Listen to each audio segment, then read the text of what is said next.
Baik, perkenalkan nama saya Servasius Faik, mahasiswa Universitas Nusa Cendana, Fakultas Ilmu Sosial dan Politik, jurusan Sosiologi dengan NIM 16030117.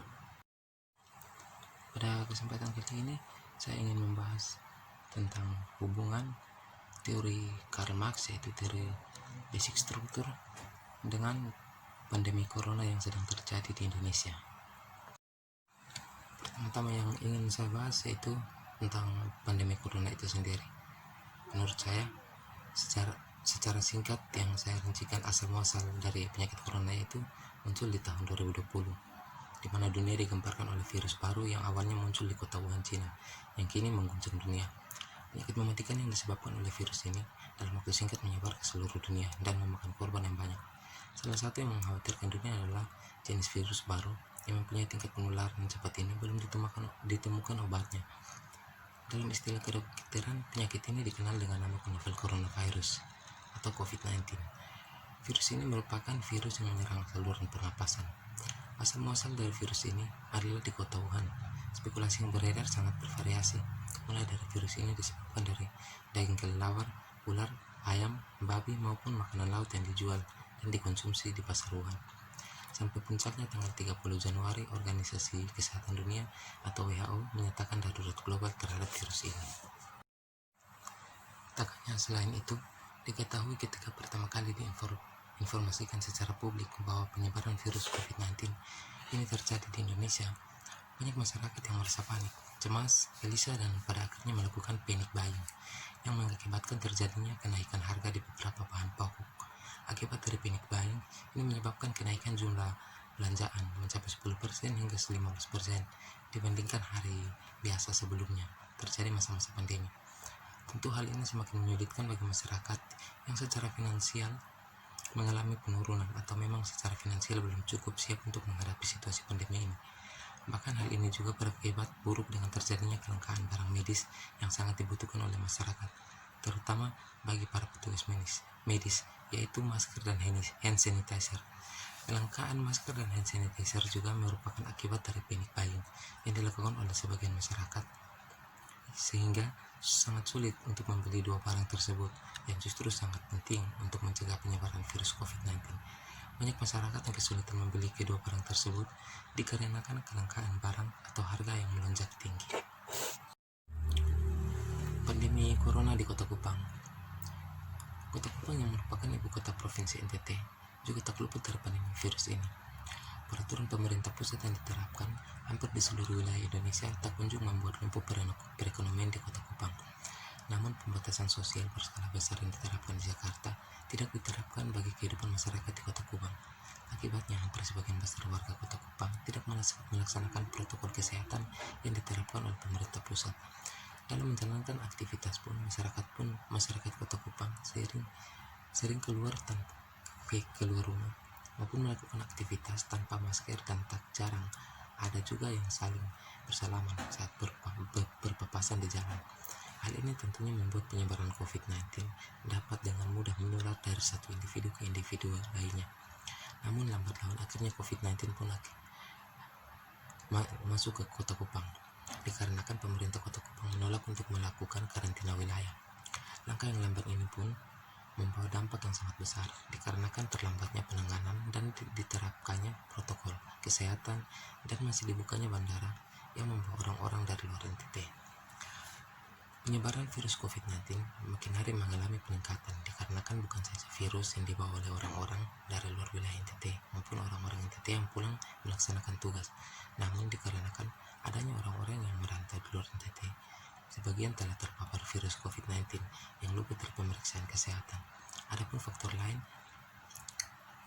yang menjadi faktor penyebab penyebaran virus COVID-19 antara lain kurangnya alat-alat pemeriksaan kesehatan COVID-19 dan protokol kesehatan yang terlambat diterapkan dari segi kesehatan.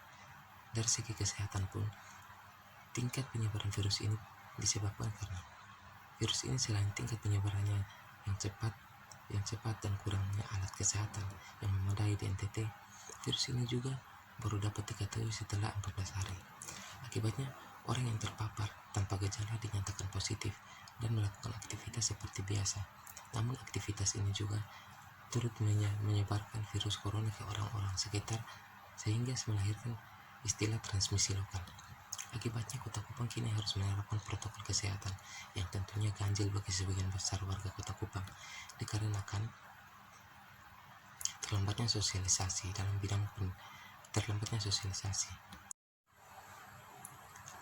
tak hanya menyerang kesehatan manusia, virus COVID-19 juga menyerang sektor-sektor lainnya, yaitu seperti kehidupan sosial, kehidupan ekonomi maupun dunia pendidikan. Untuk mengantisipasinya, beberapa wilayah di Indonesia melakukan kebijakan-kebijakan untuk mengantisipasi tingkat penyebarannya, yaitu di kota Jakarta dan pulau-pulau di Indonesia membuat kebijakan untuk mengantisipasi penyebaran ini. Salah satu kebijakan yang dilakukan pemerintah adalah dengan melaksanakan PSBB atau pembatasan sosial berskala besar. Kebijakan ini memang efektif guna mencegah penyebaran dari virus COVID-19.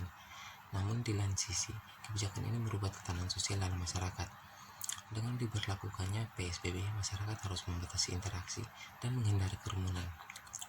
Dalam kehidupan sehari-hari, masyarakat harus berinteraksi, namun dengan jarak tanpa berjabat tangan kalau berjumpa. Hal ini tentunya merubah kebiasaan masyarakat yang dulunya ramah bercengkrama, kini harus berinteraksi dengan jarak dan kewaspadaan.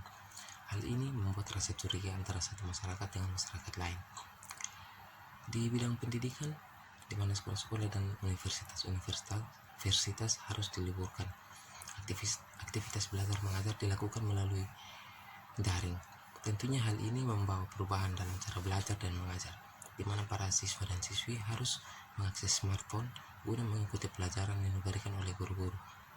Tentunya hal ini menjadi hal yang baik agar anak-anak dapat belajar menggunakan teknologi sedini mungkin. Namun di lain sisi tentunya harus ada pengawasan dari orang tua guna mengontrol akses dari siswa-siswi agar tidak salah informasi dan terhindar dari pornografi yang ada dalam jaringan internet. Tak sampai situ saja, orang tua pun harus membeli smartphone untuk anak-anak, seakan-akan smartphone menjadi kebutuhan pokok. Metode belajar baru ini tentunya bukan hanya harus memakan biaya yang lumayan banyak, di mana smartphone yang dimiliki harus terisi dengan paket internet, dan paket internet pun disediakan oleh sekolah, namun terbatas. Budaya literasi pun seakan-akan pudar karena anak-anak lebih memilih untuk bersosial media dan menghabiskan waktu untuk bermain game.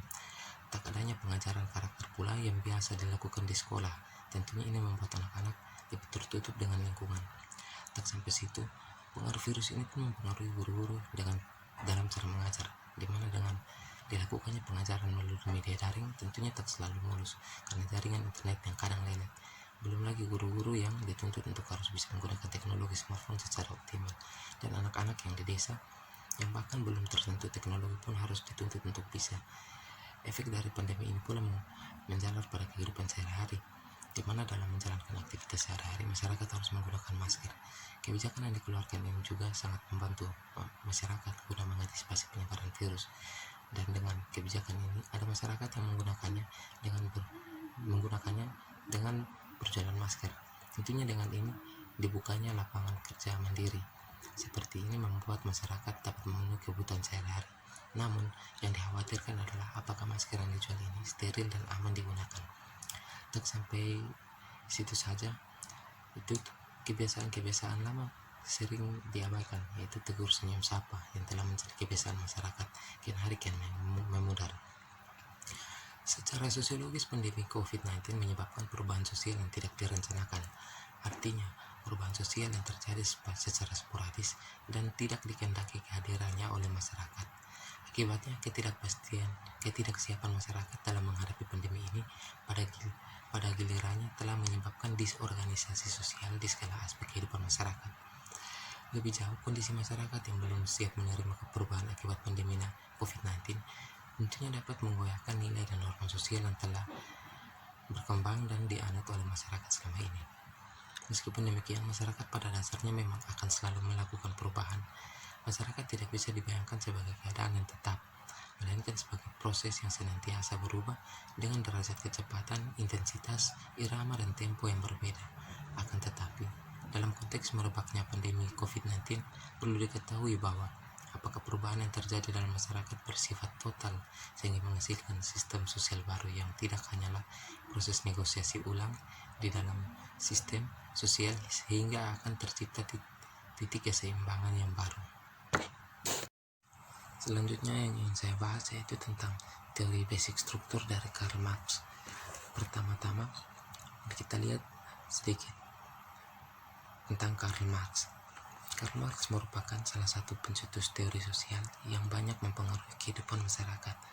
Banyak teori yang Karl Marx ciptakan, mulai dari teori konflik, alienasi, kapitalisme, dan basic struktur. Marx merupakan pendiri ideologi komunis sekaligus teoretikus besar kapitalisme. Banyak karya yang telah dicetuskan Karl Marx, mulai dari buku Das Kapital yang membahas bagaimana ekonomi sosial dan komunis diorganisasikan. Setelah itu, Marx menulis buku tentang Komunis Manifesto yang membahas karakter alamiah komunis yang di dalamnya membahas superstruktur yang mengkaji fungsi relasi produksi yang dipengaruhi oleh historis.